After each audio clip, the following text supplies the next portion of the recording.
guys, pasensya na sa lighting na to. Charot lang. Wait. Hi guys, ang awkward ng angle and lighting. But anyway, haul tayo. Mystery DIY haul. Every Sunday, wala silang paper bag. Parang no bag Sunday. So, kailangan mo magdala ng sarili mong eco bag. And, pwede ka rin naman bumili ng eco bag nila dun. So, anyway, una, is itong tumbler na to. Ayan no. Wala silang bag, diba? So, may tape na lang dyan. Anyway, ito, tumbler. Glass siya. Ayan, little cutie. I don't know how much. Kalimutan ko na. Pero, yeah, ano to, gagamitin ko while I'm studying. Tapos, bumili rin ako ng notebook kasi paubos na yung notebook. Ipusa ko yun. Ayan siya. Maganda yung paper niya. Soft lang. Mura lang to. Mura lang dun, guys. Parang presyong Divisoria, PH. Tapos, toothbrush namin nila mama at papa. Toothbrush, ayan. I think it's 45 pesos lang, apat na.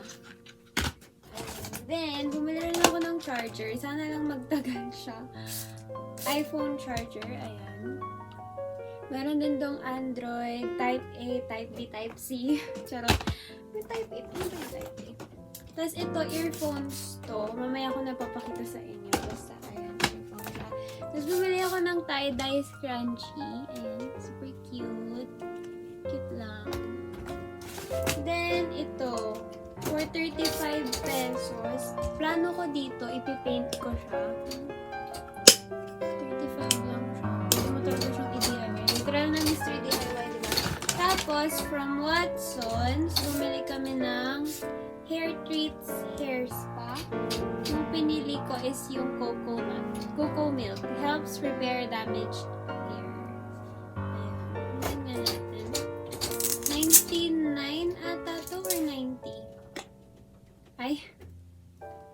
Pero maamoy mo na siya ito. Ang bango, Mari. Oh my gosh, how do you open this ba?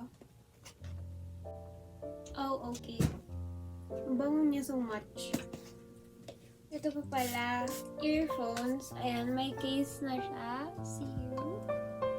Ayan, open mo. Tchanan! Ay!